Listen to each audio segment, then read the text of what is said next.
Bonjour Pierre-Alexandre Rousselot, CEO et fondateur d'Ocusystem. Bienvenue sur les plateaux de Sphère TV. Bonjour Géraldine. Alors c'est un plaisir aujourd'hui de vous recevoir parce que nous allons parler de la digitalisation, des solutions digitales, parce que vous êtes au cœur de cette digitalisation chez les gérants indépendants depuis plus de 15 ans maintenant.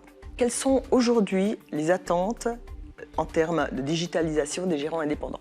Je dirais au-delà des outils qu'ils ont forcément besoin, je pense qu'aujourd'hui, le gérant indépendant, ce qu'il attend surtout, c'est un conseil, une expertise indépendante, quelqu'un qui va prendre conscience et connaissance de son setup, ce qu'on appelle la stack technique, c'est-à-dire les outils qu'il a, son organisation, qu'est-ce qu'il veut faire, et qui va analyser de façon très humble, très simplement, comment on peut améliorer son organisation, améliorer ses process, et en fait diffuser du digital au fur et à mesure de ces différentes activités.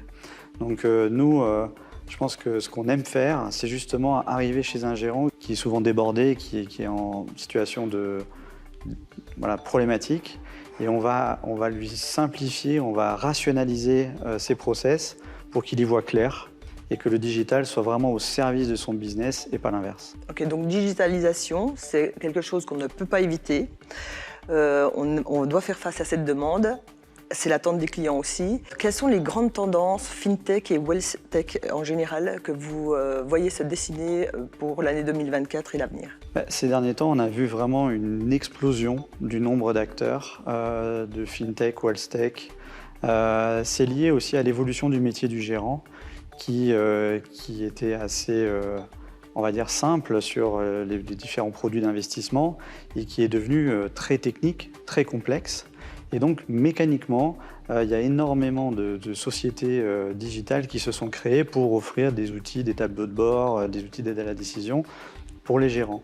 Donc en fait, ce qu'on voit, c'est qu'on a une multiplicité d'acteurs, de petits acteurs, hyper spécialisés, dans des hyper niches, et qui vont donner un service hyper adapté aux gérants sur cette niche-là.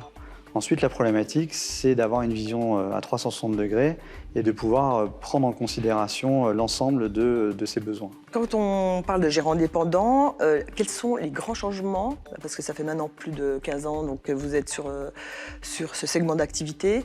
Est-ce que vous avez vu des changements de comportement, des changements d'attente? Aujourd'hui, leur attente, elle est sur comment utiliser la nouvelle technologie dans leur quotidien.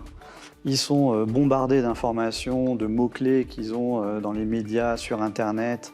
Et en fait, ils ont envie d'exploiter en fait, ces outils, ces nouvelles technologies, je pense principalement à l'intelligence artificielle, dans leur quotidien. Donc nous, ce qu'on adore faire, c'est rendre accessible quelque chose qui serait inaccessible. Comment on le rend accessible? En l'intégrant et en l'adaptant aux besoins du gérant.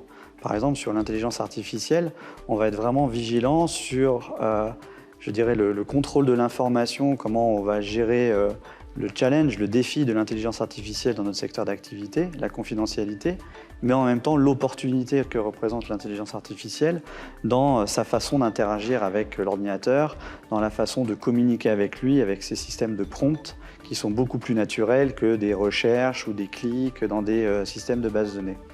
Donc c'est notre challenge, on va dire, il se situe à cet endroit-là et on est vraiment, nous, en train de travailler particulièrement sur l'IA pour l'intégrer dans nos solutions. Si on parle de génération, est-ce que vous voyez un changement de comportement dans les générations actuelles de gérants indépendants par rapport il y a par exemple 15 ans quand vous êtes entré sur ce segment de marché?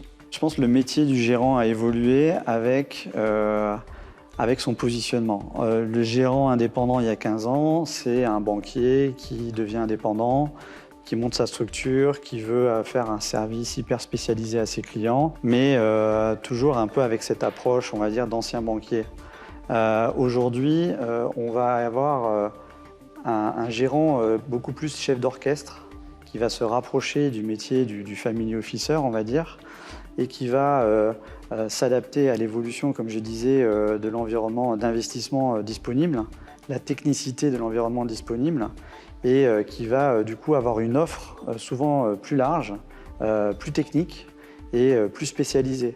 Et donc pour eux, c'est pas évident parce qu'en général, les gérants, c'est des sociétés à taille humaine et le digital doit vraiment être là pour les soutenir et supporter cette évolution. Merci d'être venu parler de ce sujet passionnant de la transition digitale pour les gérants indépendants. Merci beaucoup. Et à bientôt sur Sphère TV.